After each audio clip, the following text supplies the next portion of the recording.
Welcome everyone to the very first of many episodes of Politically Speaking. As you can see, we have the wonderful co-hosts, three of my closest friends, my secrets, my diaries. But yes, my name is Erica Sampson, and then we have Kirsten Pruitt and the one and only I'll say Emily Mayer.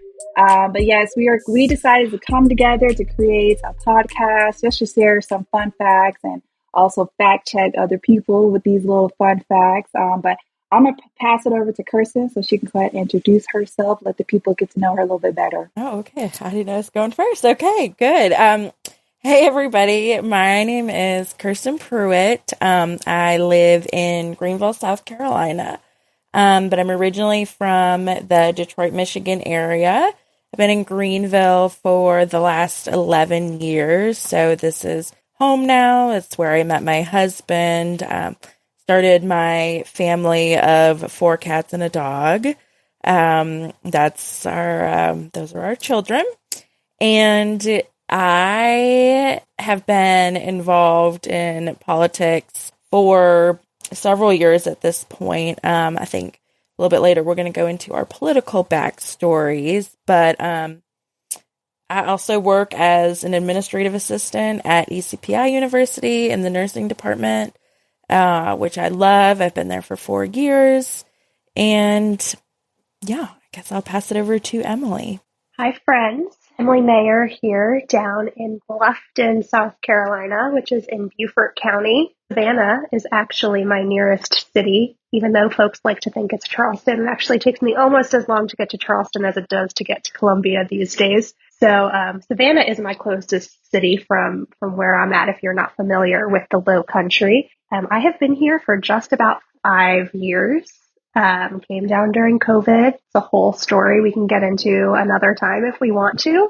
But somehow it has been 5 years. And from the moment I got here, I was looking for my people. And thankfully I found them amongst Kirsten and Erica and so many others, and have really just taken the leap into everything South Carolina and South Carolina politics. I was a public school teacher for 6 years. 5 of those years I was teaching middle schoolers with autism. And 1 year I was doing 5th grade inclusion. And then I had my first daughter, and after the end of that school year, made the transition out of the classroom. And now I'm essentially a full-time professional advocate. And we can talk a little bit more about what that means later. But if you have questions about what's going on at the State House in Columbia, I'm probably the person to ask it to. So that's what I hope we're going to get into during the course of this podcast. Yes. And my name is Erica. You guys may call me Essential E. You know what I'm saying? I'm not calling you that. I was going to say, that's a new one, but everyone, I am not a South Carolinian. I've not been born and raised here. I'm actually from North Carolina. So it's the neighbor state, not that too far away, but I do tell everyone there is something about when you cross into this state that you know that you are in this state. They make sure that it's the culture, it's the language, it's the vibe. It's definitely different from any other state that I have lived in and had a zip code to. But my roots really started from me really having more questions than answers. And I feel like I got tired of having to go to other people like, well, why is this normal or why is this happening? It was just a bunch of whys. And that's what started me to want to get involved. And then I started trying to figure out, well, what does even getting involved mean? You know, like where do you start? There's so many different clubs. There's so many different suggestions and parties.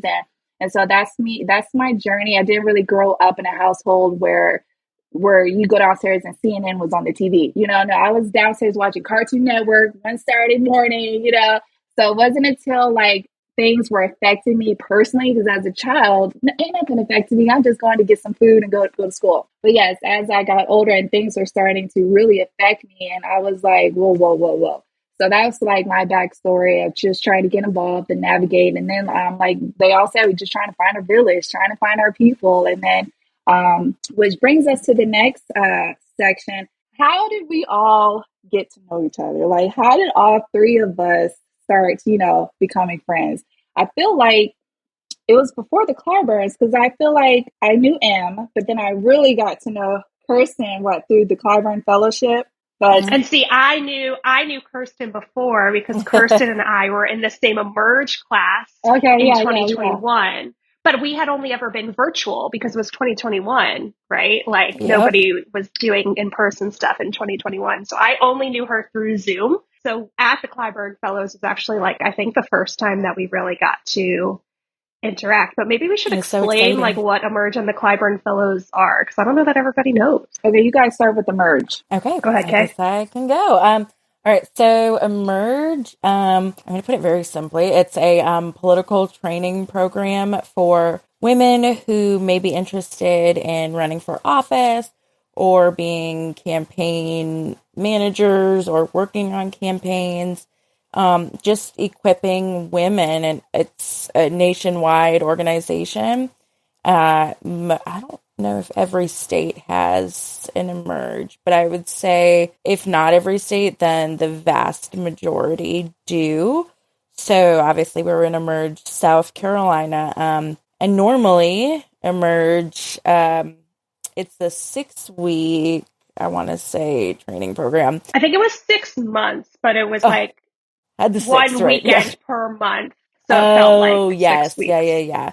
And ordinarily they would meet in person in different areas throughout the state, but because COVID times, we were over Zoom. So got to know people over a computer, which I think was kind of cool because it helped us form a friendship, because even though, we're all several hours apart from each other, we basically had to become friends over the computer and the phone, because we can't just be like, okay, let me come over and hang out. No. So I guess there was some beauty in that remote part, and that taught us how to form friendships virtually, which is kind of cool. So do you have anything you want to add to Emerge?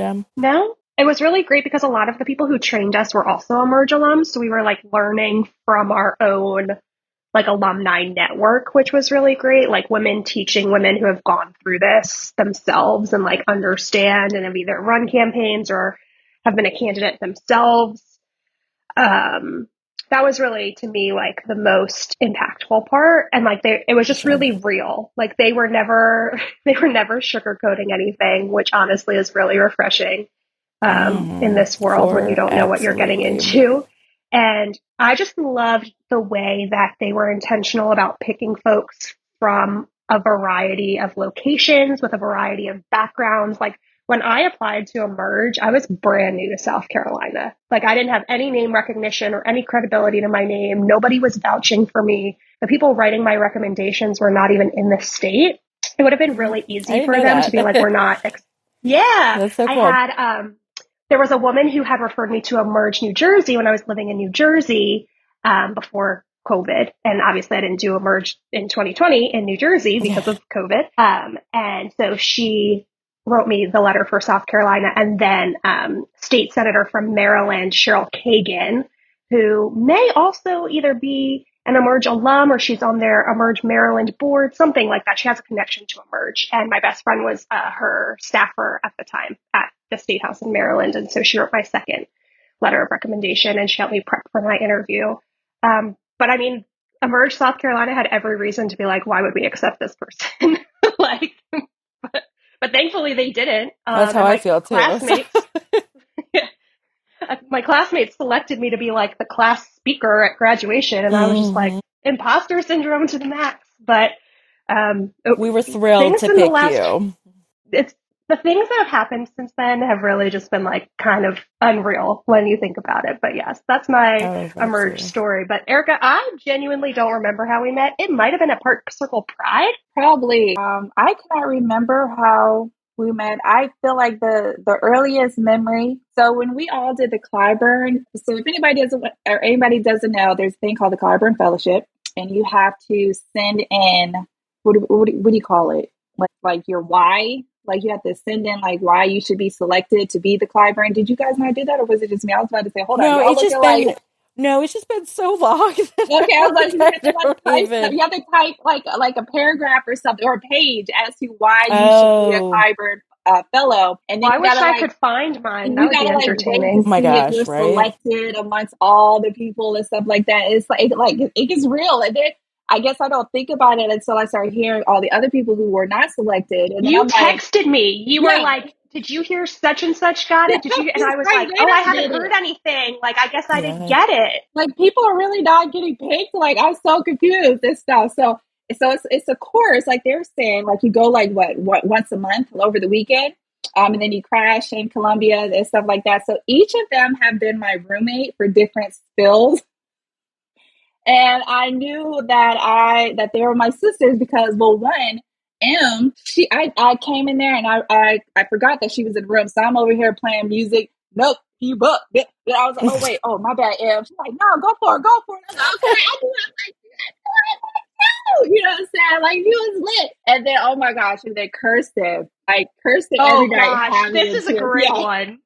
I Kirsten was knocked us out the room literally that time. I was You remember literally that? telling my friends this Yeah. story this weekend in Asheville because we had our one of my friends got locked out of our hotel room this weekend, and I was like, "Oh, y'all got to hear this story!" Like, Like, yeah, I mean, I was ready to lay my head down, and I was like, wait a minute, wait a minute. Like, did she really lock? Who did she think is going to kidnap her? Like, she, well, no, I didn't know that we were like for some reason I thought we had our own rooms, so I was like ready for bed. I had that deadbolt locked, like the the deadbolt. chain, I was like, she everything. really locked this door. Like, girl, you've been watching too many movies. I was gonna say I'm a single white female, like alone. Gotta Yes. prep. So I just knew that. I feel like that's like those moments, which built our friendship. Like we knew of each other, but then we really got to know each other, And I was like, oh my gosh, they are my sisters, man. And then we sat in our little corner. And keep in mind, there was no assigned seats for the fellowship. Boy, we didn't go like robots to our designated seat for like the If whole anyone had taken program. my seat, I think I would have fought them. Yeah, For real, like we how dare probably would you sit in all the fought corner? Like him. you see me here the last 3 sessions. Like get up. But yes, it's what built us. And then being in that corner, we were like kikiing and talking, and then it's just that's it. That's all she wrote. So now we're here, and now we have our group chat. And then it was like I knew I wanted a podcast, but I was like I didn't want to do it solo, but to throw it out to y'all, and y'all were like receptive, and I was like, see, it was like meant to be.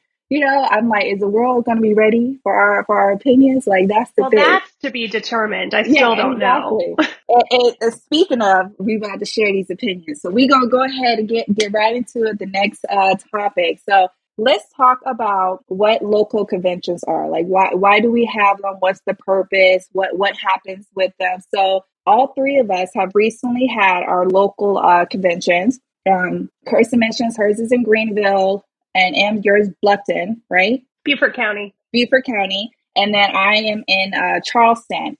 So let's just talk about the purpose of them, and then we're going to break into like our experiences from our perspective of going to them. So I did not know about conventions. It was one of those things where as you're trying to figure out what to do and how to navigate, that's when you're like, well, there's a thing called a convention. And then the people run for office, and there's a chair, vice chair, or first vice, second vice, third vice, and then it breaks down to executive committees, right? And then it happens, every 2 years, maybe, or every four? I can't remember. No, I think Well, it's there was every like a year. weird thing in between. They Yeah, like it's like switched all the they swapped But it. Like, now it is supposed to be every 2 years. okay. So We do one in each Greenville every person, year. you said what?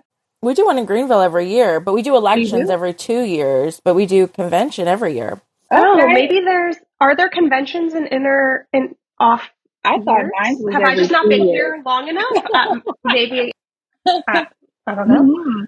But To I be mean, so determined. they have well, them, and then everybody I think shows so. up. And it's not just Democrats, Republicans. They have their local conventions too. But it's the same thing. Each county has a Democrat and a Republican convention. So ours just recently happened, and the point is they're passing the baton to the next board. Who wants to run to represent these counties and these parties and stuff? So who wants to start? Who wants to Start, because share? mine's the least dramatic. Okay, yeah, go ahead, Elle. Go ahead. You tell. So I'm going to brag on Beaufort County real quick. Beaufort County in the 2024 election cycle had the most voter contacts, like per capita, of any county party in the state.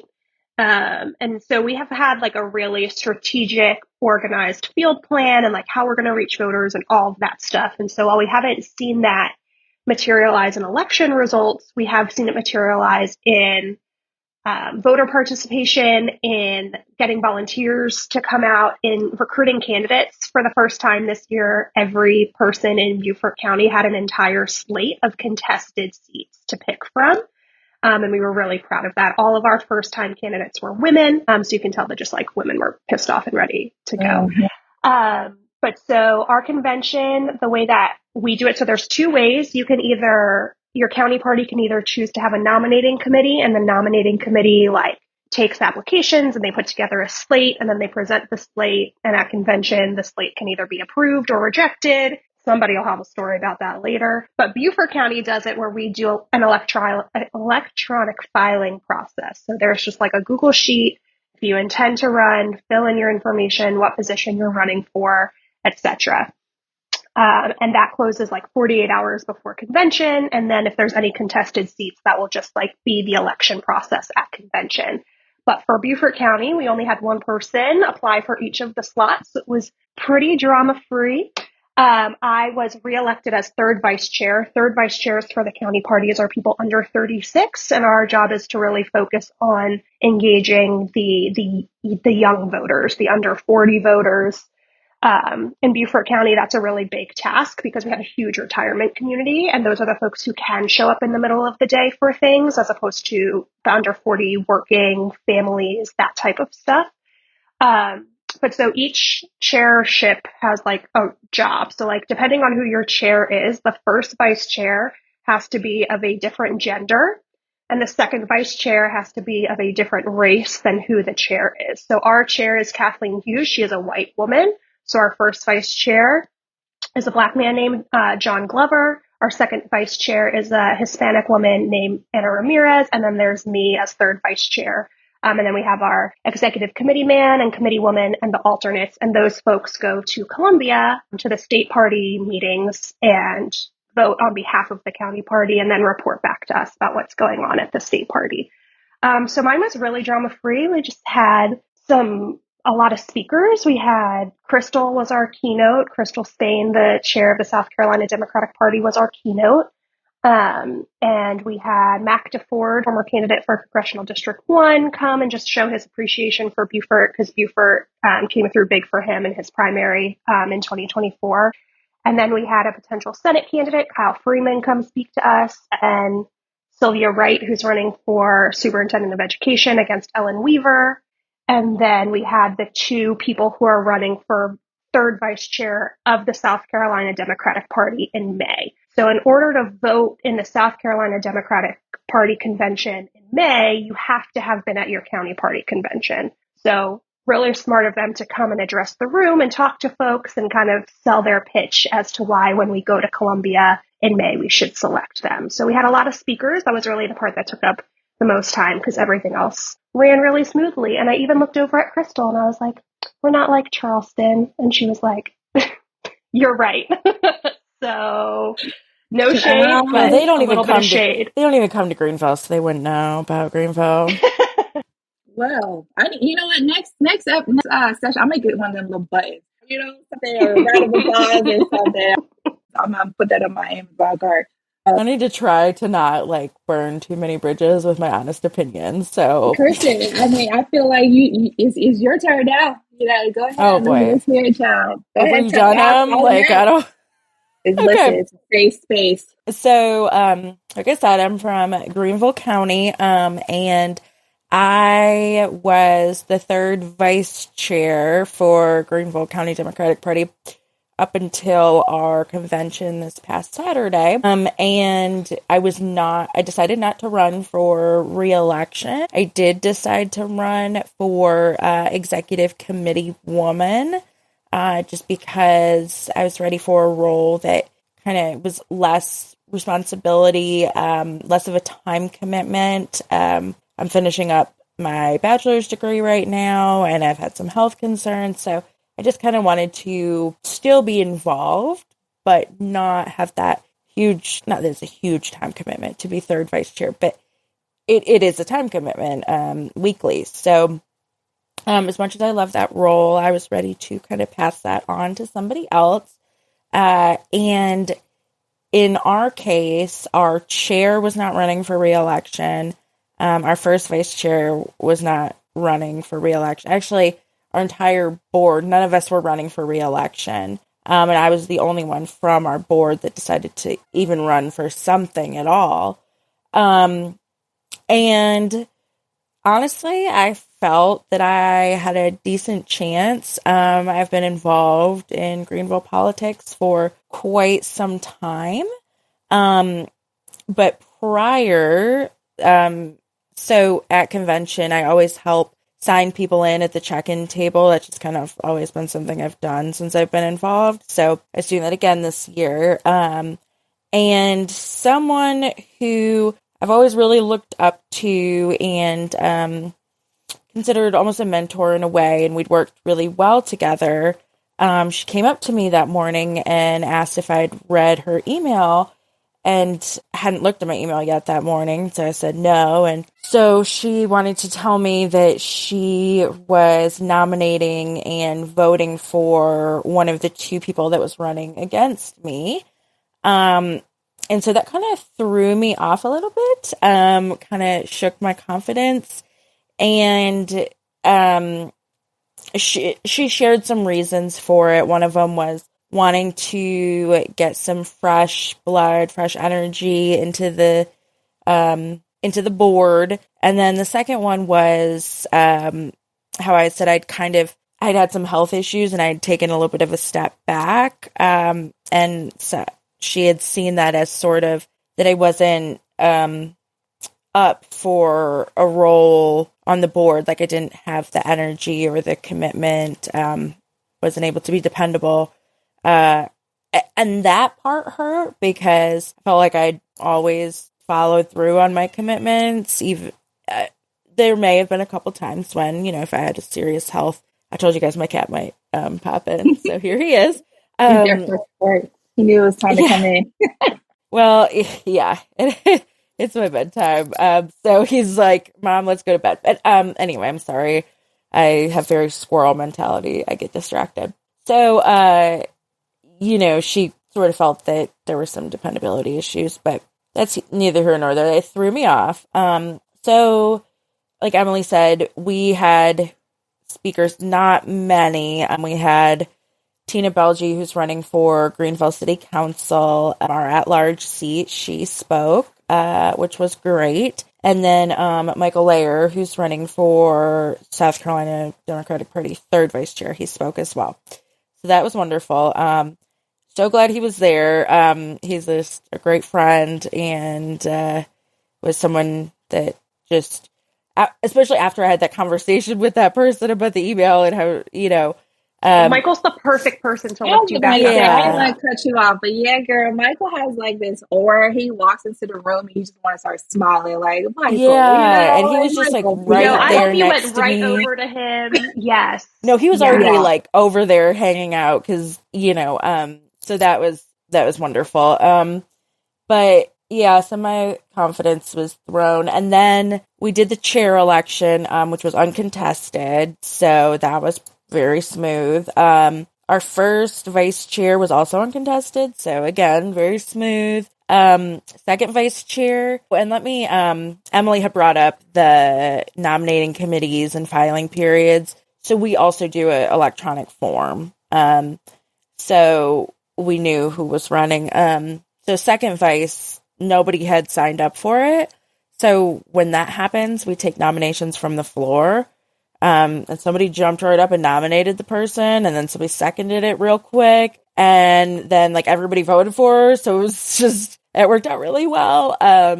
It doesn't always happen that way, so that was great. And then our third vice chair, who I'm really excited about, is somebody totally new to politics in our area, or just in general. And he just seems really excited and energized. And that was kind of what I was hoping for in a third vice chair. So super excited there. So then we did the seat I was running for, the state executive committee woman. And I got up and my speech was not as great as normally it would have been, just because I mentioned my confidence was thrown. Yeah, it happens. So I did the best I could. I was definitely shaky, went through it really quick. I had two competitors, and one, her speech was like phenomenal. And so I will say, like, if you didn't know anything about either person, I get it. So, and I'm not saying that she's not a wonderful person and won't do a wonderful job, because I absolutely think she will. But, so then we do standing votes. So instead of doing like a paper ballot, you stand up for the candidate that you want to vote for. And so there's some pluses and minuses to that. One of the minuses is that I thought a lot more people would vote for me. And that didn't happen. And the vast majority of people voted for the woman that won. So that was definitely very, very hard. Just because, like, being involved for so long, and I felt like doing what I thought was good work and what I'd always been told was good work.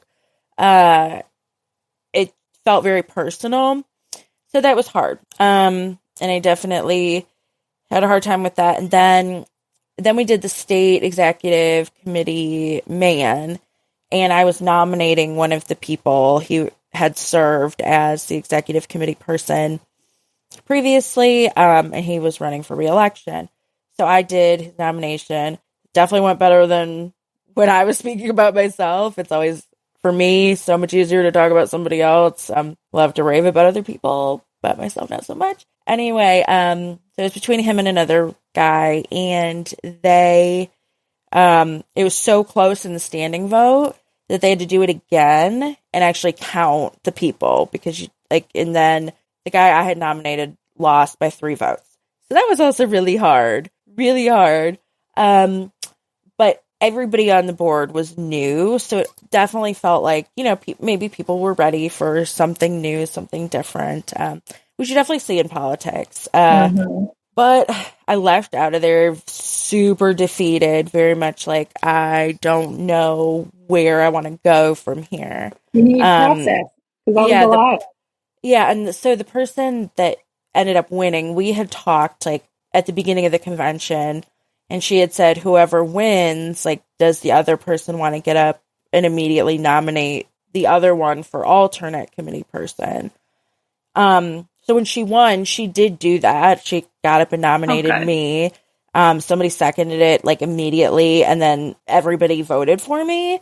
Didn't really make me feel any better, but it is what it is. So anyway, are you on the committee though? Did you get it? So I'm an alternate. Okay. So if she can't go, then I would go in her place. But what really helped me feel better was that our outgoing chair, who has become a really good friend of mine, she called me just to check in, which I really appreciated, and then just kind of gave me a little bit more backstory that she'd heard from some people, again, that because I had taken a step back, they felt like I wasn't prepared to commit to that role. So that was really helpful. And when she told me that, she was like, I don't want to make this harder for you. But I said, no, it helps me actually, because instead of feeling personal, at least I can understand that reason, even though it still hurts. It's like, okay, if you don't know me and don't know my circumstances and you just see that I've been kind of absent lately, I get that. I completely do. Was it still hard? Yes, but it helped. So I was grateful that she did that. But so we have a totally new board in Greenville County, and I'm excited and hopeful and just ready to see what they're gonna do. That is a lot. But I'm glad that you had at least some type of support system to just reassure, even though you didn't get the outcome that you were seeking, that doesn't mean that you're not worthy of, being involved, getting out there, voicing your opinion. You don't need those titles, to do what you got to do for your people and for your community. So I definitely want to just That part, reassure you, that yeah, part. you don't need those titles and you don't need those Yeah. votes because you got your support system and you have the value and you've been putting in the time and the work. So you got your name. And You don't need them to like, recognize you or make you feel value or have that value. Like, don't let them people take your power because girl, bye. You got it. well, thank you. And I Mhm. think Well, that's why, like, for people that want to get involved in politics, I think it's so important to build your support system because there's Mhm. definitely going to be hard moments. And if you don't have people who are like in the trenches and like understand what you're going through, it's really even harder. Like, it's so nice, totally. like, to be able to text the two of you and be like, this is what happened to me, and have your support, and then have, like, the outgoing chair's support and Michael Layer's support, and just these people who, even if you take away politics, I know have my back at the end of the day. Yeah, Mhm. I was going to say similar. Like, there are very few people who like know what it's like to go through the process that you just went through. So for you to be able to text us and for us to know exactly like what the situation was, how you must have been feeling, like I'm just so glad that we have that. And like Mhm. the titles, girl, I don't have to tell you, there are people who stack up titles and don't do a damn thing. Oh, Amen, So sister. Right. That's a I'm gonna just leave right it there. there. mhm. Yes. All right. And I Let me think go we're into probably my all thinking skill. of the same people, but Yeah. Yeah. I'm picturing them too. I got like I can count on my hand right now. I'm not saying um, anything. Mhm. right. So let me get into my skills. I definitely want to make sure that we carve out time for M section. But I'm gonna briefly talk about sins and then I'll shoot it over to M because her segment is very, very, very, very important to the viewer. So I want to make sure that we allocate enough time for that. So with Charleston, it was drama. Hey, drama with a capital D. Okay. And I'm just sitting in the crowd. And then I actually, someone that was with me, it was his first time even attending it. So like, I wish I had some type of camera where I could have showed you how many times he kept like doing this, like looking at me like, is this I normal? bet. I'm Mhm. like, yeah, I guess it is. I don't know. Like there's the pattern just keeps patterning, you know what I'm saying? But with Charleston, it was like I'm just gonna say it. It's like I'm stopping to make sure I like tread lightly on how to say it, but I feel like this isn't an area where you can tread lightly. It's kind of like you just gotta rip the band-aid off and really just Mhm. tell the people what exactly is going on. We need more people to get involved with politics because when there's not that many people involved, you only have the same people involved. You know what I'm saying? It's the same ideas, it's the same language, it's the same message. And it's like, these can't be the only residents in this county, y'all. Like, Charleston is huge. And I feel like that is where we're having a roadblock is that I don't know if people don't feel courage or maybe they don't want the responsibility, even though all these positions are volunteer. It's like a job. Like, you're committing to something, you're committing your time. And a lot of people, they have day jobs, but you have to leave the day job to now go volunteer for whatever project or whatever community event that's going on. But it's like with Charleston specifically, it's we just have the same faces, so therefore we have the same people who are delivering those messages.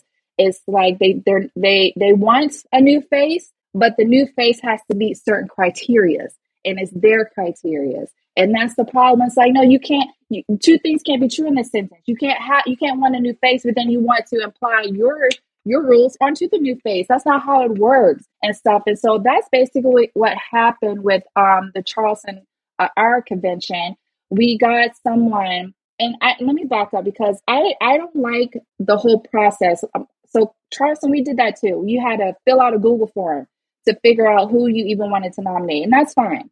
The issue for me is they never shared all the names. So the committee selected who they thought would be the best person for this role. Oh, so But then that's a they little never bit. enlightened us. Well, who else, ran for it? And So so it's you like you're only guys showing have us. people. Yeah, You have you're only people Yeah, they have a showing us. filed. nominating committee. Oh, see, Yeah, it's I like, thought the okay. nominating people. I thought the nominating committee just picked whoever they want. I didn't realize that people No, no, like no. Yeah. applied But for it. my understanding is that even selecting the people who were on the nominating committee was Right. drama.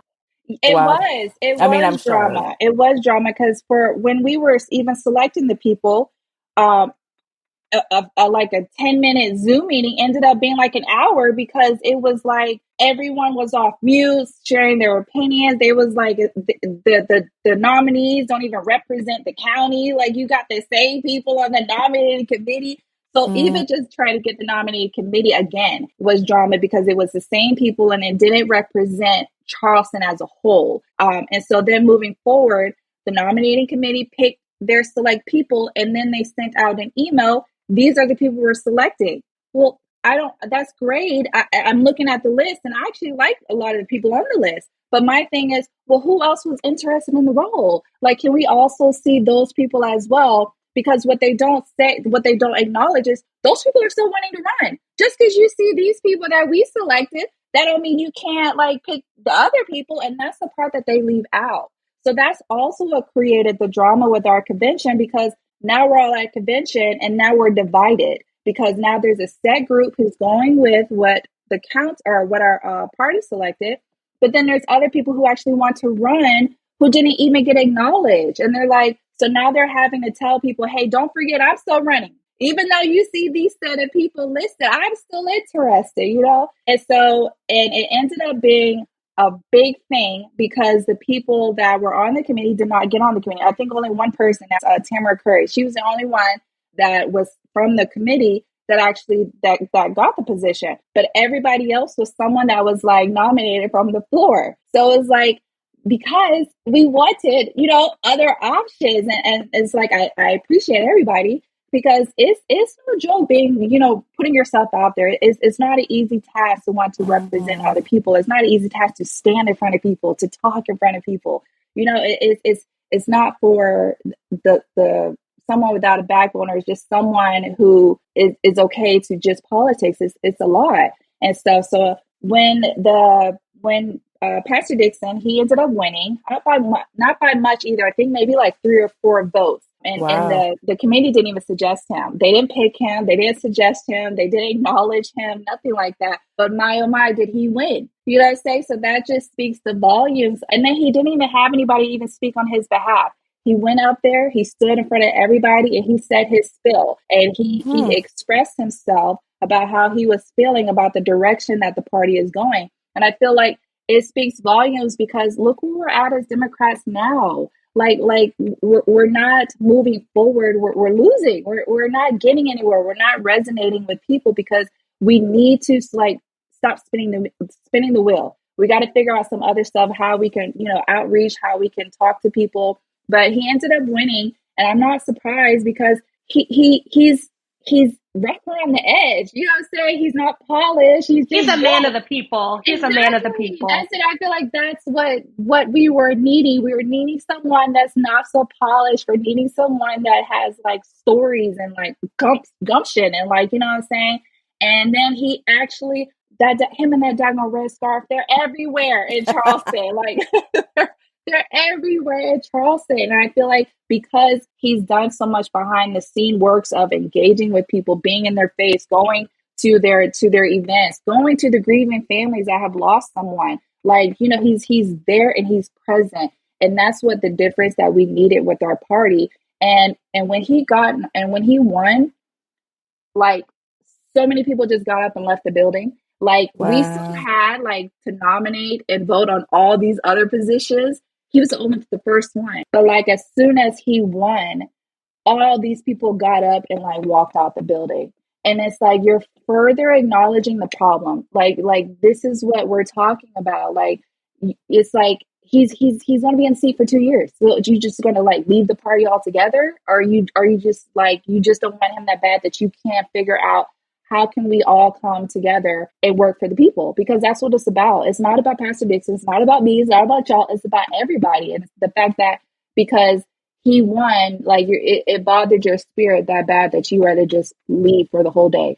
And I'm like, it's just crazy. But it's just so unfortunate. And it makes me happy that he won. Just visually seeing all of that and how it unfolded. It's like, I'm glad that he won because it's like, maybe that's what we needed. Maybe we needed that disruption so we can finally get to work, so we can finally like do what we got to do to try to get people involved and engaged. But that was like the drama. And I do want to say that we have some great faces on on our board now, and I am so excited to see what all that they're going to do and how they're going to take the party in the direction that it should be. I think that this is what we needed. So I'm pretty excited. It's making me like looking forward to going to the meetings now because we got the fresh faces. We got what we needed to stop keeping us in the past. It's like we ain't never gonna get nowhere. All y'all do is bigger. All y'all want to do is like divide and like, no, what are we doing? My gosh. But there was a similar theme between Greenville and Charleston. Like people were ready for a changing of the guard. Yes. I'll be curious to see how that plays out. That's how I feel too. I was talking about that at dinner with my family tonight. I was like, I'm just really hopeful and expectant and to see how things, shake out. how they pan out. And that's why I'm like, I'm so excited for this chapter. I'm excited that it's just we're going somewhere. I feel it in my spirit that we're finally going to get people like involved, people wanting to actually leave their house. You know what I'm saying? We all know what it feels like as a volunteer. On that side of it, it's like, you're just asking people to come. It's a lot of work to get people to. They have to have that reason to leave their house. Where they could just sit at home and watch TV and just kick back. So I'm excited, and I think that this stirring the pot is exactly what it needed. It's like, okay, if that disturbed your peace that bad, then maybe you need to go somewhere else. Like, because we trying to take this somewhere else. We trying to move things around. That's my 2 cents. All right, so let's go ahead and get into the next segment. We are calling this the briefing room. So we're going to be incorporating this part into our episodes because we do feel like it's important that people are in the loop. And we know that social media is how people get in the loop. Especially just all generations, we go to pick up our phone and then we're scrolling to see what's going on. So, Em, I'm going to take it to you so you can discuss what the briefing room topic is about. Yes. So this week we are talking about the long, busy day in Columbia yesterday. Level set the playing field here. After the 2024 elections, the Republicans hold a supermajority in both the South Carolina House and the South Carolina Senate, which means they hold 2/3 or more of the body and therefore can essentially pass whatever they want without bipartisan support. So we knew that going into this session in January was going to be an uphill battle. But so far, the folks who are on the ground in the trenches every day have done a really good job fighting where they can, having conversations, building bridges, and just making sure that stuff that actually is going to impact South Carolinians is coming to the forefront as opposed to some of the culture war stuff. But yesterday that all came to a head. In the morning, there was a hearing on Bill 3457. I'm going to say the number in case you want to look it up, in case you're like a weird person like I am. But essentially, they're calling that Human Life Protection Act or something like that. What it is an abortion ban from conception with no exceptions for rape, incest, or fatal fetal anomalies. Fatal. Yeah, that's fetal. Mm-hmm. Fatal. It's fatal. Thank you. Fatal fetal anomalies. They're just so similar. I mean, I don't know. Yeah. I'm not a doctor. But so that main sponsor was John McCravey. If you guys don't know anything about John McCravey, he is one of the most extreme members of the South Carolina General Assembly. He is like the face of every anti-abortion bill ever. We have a 6-week ban already in place in South Carolina. And he was just like, no, that's not good enough. I want to go further. So that hearing started at 9 a.m. I got to the State House at 8, and there were already about 20 people in line waiting to go to get inside to speak because they knew there was going to be a lot of people and that it's a contentious topic. They did have added security, and they had those stanchion things to line people up between instead of just letting it be a free for all. Normally they open the building at 8 and people can just file in. But this was much more structured. So at 8:30 they started letting folks in. By the time I signed up, I was on the second page of speakers already, and I was 20-ish people deep in line, and there were a ton of people behind me. So I was like, I don't know how this is going to go. But I want to give credit to the chairman of the subcommittee, Jay Jordan, who's a Republican. He did a fantastic job ensuring that people were heard. and that the process was fair. He took a break after page 1 and he said, if you have already spoken, please get up and leave the room because we have folks waiting to come in and who have signed up to speak, and we want to make sure that they have the opportunity. He tried to get through as many people as possible. There's a rule that once the House scavels in for their general session, they can't continue having a subcommittee hearing. So we knew they were going to have to cut off at noon. We knew we were only going to have 3 hours. So we really wanted to make the most of that 3 hours as possible. And I think he really did a fantastic job as the subcommittee chair doing that. So I want to give credit where credit is due on that. There were, in the 3 hours of comments, maybe 50 people that got to speak. And I would say maybe 15 of them were in support of the bill, and everyone else that spoke was against the bill. It was overwhelmingly people saying this is ridiculous. And normally, this is not the first time I've sat through an abortion subcommittee, given testimony on the topic, been in that space. I did not know everybody that was in that room. There were new faces. There were people who, while we were in line, were expressing nerves because they had never done this before. They've never shared their story, this and that. So people are awake and paying attention. Yes. And that makes a difference, too, because if the committee's seeing the same people all the time, they're like, does anybody else care? Correct. And that's always my concern. I'm like, oh, are they like, here's that girl again? Yeah. So, yes. There was one person speaking in support of the bill who decided to address Representative Justin Bamberg. I don't know if y'all saw this on his social media. So Representative Justin Bamberg is a Democrat from Bamberg County, a little bit of Orangeburg he represents, and he's on the subcommittee. And yesterday was his birthday. And so she addresses him and says, happy birthday, Representative Bamberg. If we continue to have abortion and allow abortion, you might not be here. First off, that doesn't even make any sense. Number one, he's already alive on this planet. Doesn't make any sense. Right. But two, then she doubles down and she says, it's your race specifically that's under attack with abortion because he's a black man. He unmutes to ask a question because they're allowed to ask questions when people are done speaking. And he's like, I have a question. He said, did you know my mom was white? She's from Wisconsin and she's white. And the whole room just was dying. That is the best. It was, what do you even say to that? Right. But so that just to give you an idea of what the vibe was.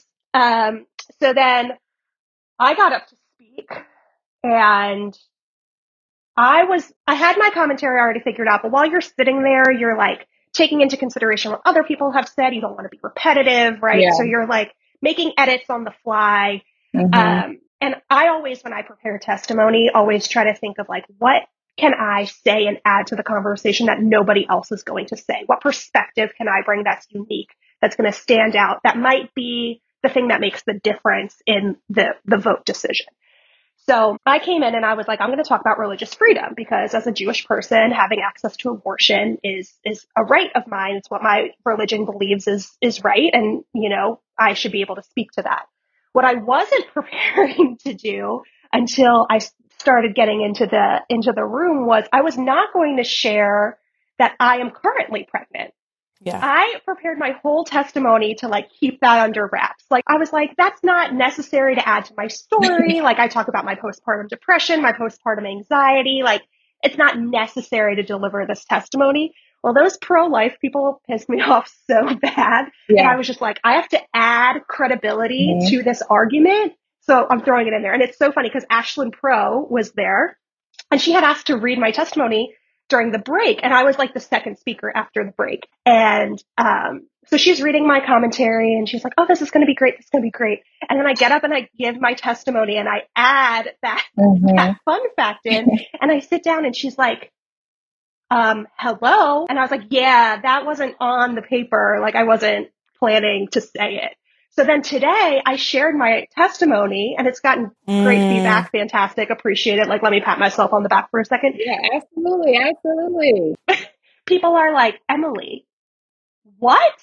And I was that was yeah, this is that probably was Erica and I's reaction because That's how she decided to tell us she was pregnant. I was not emotionally prepared whatsoever. Yeah. And I literally stopped the video and couldn't even continue the rest of the testimony because I'm like, whoa. Like, how could you not tell us? I stared at my phone like, don't play with me, Emily. Are you serious? Don't play with me. Are you serious? I'm like, oh my God. So here's the thing. I was going to drop it on you during this podcast because I wanted to see your live reactions. And then I was like, you guys need to see the testimony in order to like prepare for what questions you might have or whatever. Kind of totally forgetting that was in there, like that I threw it in. And then when you guys reacted that way, I was like, oh, damn. Yeah. Yep. Yeah. Uh-huh. That would have been a good one to stand on this. Yeah, catch our reaction behind the scenes. I'm like, what? I did feel a little better about it when you said that you were planning to drop it on the podcast. I was like, okay, so we weren't being kept out of the loop. Why are we finding out with the public? Hold on now. Whoa. Yeah, the public finds out before us. Good test. I thought it was a good test to see like who actually watched it, right? If people are just oh, good job, this was great. True. Then like, did you actually watch it? Because like, I feel like you might have more to say if you like really listen to it. Good thinking. Anyway, all of that to say, at the end of the 3-hour testimony, they adjourned and they didn't take a vote. I always say any day that they don't vote on a bad bill in South Carolina is a good day. So it was good. They didn't take a vote. They didn't commit to even having another subcommittee hearing. So I really don't know what's next. There might be one further down the road. There might be some conversations behind the scenes that I don't get to be privy to. If there's an update, I'll be sure to update you. Was there any men that came and spoke? Or was it like predominantly like women? No, there were white men who spoke both for and against the bill. Actually, the very first guy who got up there was a U.S. military veteran. Like, if you're going to like try to profile what you think a testifier for or against abortion will look like, you'd be like, this guy definitely supports abortion. And definitely supports an abortion ban. Yeah. He got up and he was like super quick and he was like, this is unconstitutional. And if you pass it, you're stupid, essentially. Period. And like, people were like, oh, I wasn't expecting that. Like, okay. But then, they had like their people. They're white men who are mind blowing. It's just mind blowing that they give us 6 weeks as an option, and then they're like, "Oh, well, you know what? Now that we thought about it, let's not even give them 6 weeks." It's like, what? Like, what are you doing? Right. Like, this is crazy. It's like April Fools. Like, it's just like the scariest part too is the no exceptions. One of the reasons I decided to have a hysterectomy is because I was terrified. Like, my health is not my reproductive health is not good. So a pregnancy would be risky for me. And I'm like, I cannot take that chance.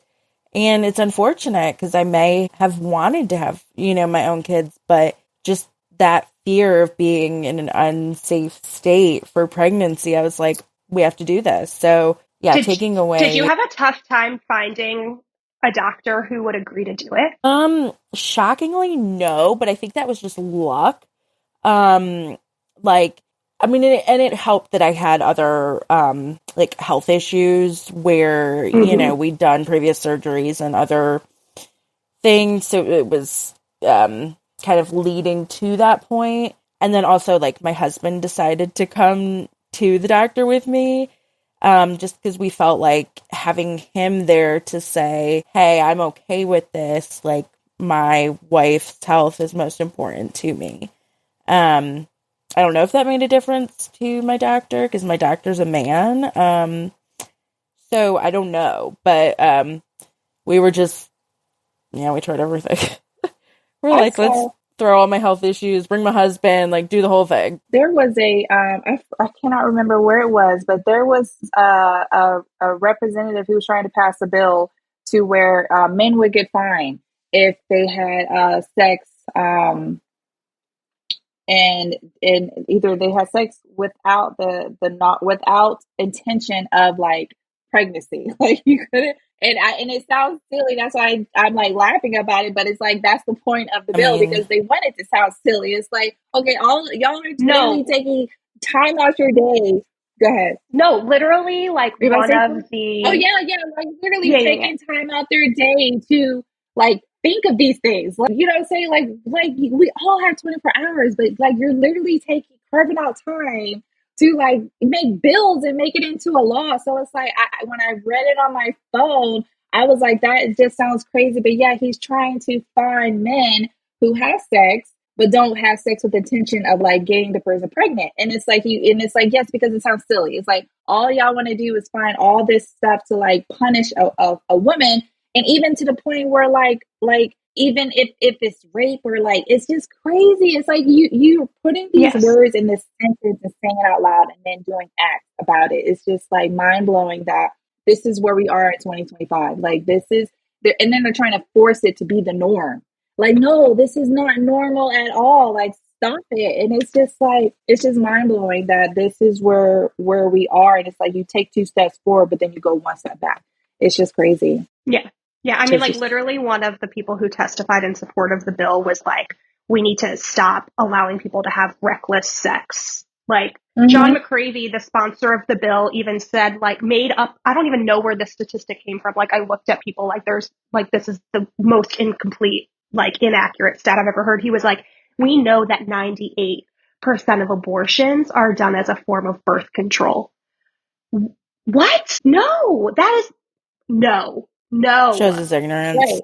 It's like they are sitting there like they're wanting us to have the kids, but then they're also wanting to take the food from the kids. You know what I'm saying? Like this the school lunches, like they're like, and so it's like you Mm-hmm. want us to have these kids, but then you also like have the limit of, well, we ain't gonna feed them for this timeline. You know what I'm saying? It's like what like y'all Yes. so crazy. Like what about the kids in Yes. the system? Like there is just so many other things that we need to be placing at the forefront than be trying to do that to someone's like autonomy. Like that's just like mind blowing. And it's like and because they are like throwing it, it's like they're throwing spaghetti at the wall. They're like, well, let's just see what we can get away with, you know, until someone actually does something about it. And that's like the whole like disturbing point about it. But we are about to go ahead and come to a closing because we are reaching our time mark. But with that being said, we like to end our shows with a segment called Two Truths and a Lie. This is very important, and this is something we all like agreed upon why we wanted to incorporate this into our podcast, because politics can have a lot of jargon. It can be confusing. It can be overwhelming. So each episode, we're going to end our show with a game called Two Truths and a Lie. Each host will take over each episode. Today, M is going to grace us with Two Truths and a Lie, just to like present a fun fact, but also mostly engage and just make sure that we're being educated, you know, on such jargon and language and things like that, because it just can be a lot. It can be so much that people don't want to get involved because it's just too much to understand. So we're going to incorporate this and make sure that it's our education part of it and just make it fun and engaging. All right, Am, go ahead, drop All it right, to us and let's see if we can figure it out. related to yesterday's testimony on abortion. All right. First, there are 17 of our 46 counties that currently do not have a single practicing OBGYN. 2, we all interrupted the testimony to sing happy birthday to Representative Justin Bamberg after that woman made a scene out of herself. And 3, a gentleman had the audacity to stand up there and tell us that birth control are abortifacements. I hope I'm saying that right. Things that like induce an abortion. Birth control is essentially abortion, is what this man was saying. So, what do you think? That's a hard one. I know that's a You good hit us one with a because hard I one to had my start out. answer, but then the more you were going into the other ones, I was like now switching it. I think I'm going to say the happy birthday is the lie. It's like I'm wondering if it's the first one, but it's like I don't want the first one to be true. um, And I do almost think that it could be a lie, because I think that the number of counties without a practicing OBGYN could be higher. Especially with all this abortion stuff going on. being OBGYN in this state. So let me be clear. Rough. Neither of you are doubting the fact that a white man stood up there and said that birth control causes abortion. Neither of you are doubting. That part absolutely. That part absolutely sounded tangible. We're just going to go ahead and go with the other two. So let me figure out between the other two. I mean, I think you could literally say a white man got up and said some crazy, ridiculous thing, and I would believe it because that's where we're at. Like, it sounds legit. You could say a white man got up and said aliens are the reason that these women want to have abortions because they've been inseminated by aliens, and I'd be like, yeah, I believe that. Mm-hmm. Like, I believe that he said that, not, but I am going to say the first one because I feel like the energy that Bamberg has, that we all feed off of that, and we probably, well, not we, you guys probably would have sang him happy birthday to prove a point, also like icing on the cake, what I'm saying? But I'm going to say it's the first one. That's my answer. Go ahead, Kirsten. For the happy birthday. You thought it was happy birthday. Yeah, I think I'm going to stick with it. I don't feel super confident, though. All right, and what's the answer? Kirsten was correct. We did not sing happy birthday to Representative Justin Bamberg, although someone did get him a cake afterwards. I think it was Palmetto State Abortion Fund brought him a cake. Yeah, so there used to be, when I first started testifying against abortion bans, there were 14 counties. Or 13 or 14, it was like 25% of counties didn't have a practicing OBGYN. It's now up to 17. And then there was an additional stat that isn't sticking in my brain about how many counties only have one practicing OBGYN. So like imagine how difficult that is to go get an appointment. But yes, that white man did tell us that birth control is the cause of abortions. So I don't really even understand how that was. I just think so many people believe that, and it's just so like baffling to me. And it's I wish there was like another word for like abortion that was like tailored to like men, because abortion, you think of a female and then everything that trickles under that umbrella. But I wish there was like a word where we could be like, and throw it at them and be like, now, take that to the bank, and but it's like, no. I feel like the metrics, like when they're like, Elon and all of them are trying to like take away the jobs, and they're saying only qualified people can make these choices and decisions and be in these positions. They have to meet the right metrics. And I'm like what is the requirements? Like, what is the metrics? Like, I feel like what is it? You have to have a pair of balls. Like, you can't have like, what I'm saying? Like, I feel like that is the only qualifying factor to like be in these roles and like sit at the table. But do you guys have any ending things you want to say before we come to a close? Maybe. I don't. I think we have covered so much tonight. Yes. And just this is the beginning. So yeah, excited for what's to come. Yeah. Same. I feel like I said enough.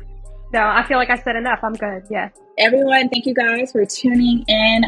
By all means, keep up with us. This is, like I said, the first of many. So if you watch this show, definitely leave us a comment and let us know other things that you like to see in or what we're going to talk about. So I'm so appreciative again for my wonderful co-host, and we'll see you next time. Thank you, guys.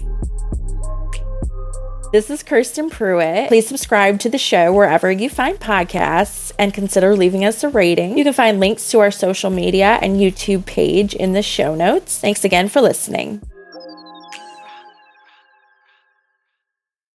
The preceding podcast is a product of Big Media, LLC, and is copyright 2025, all rights reserved.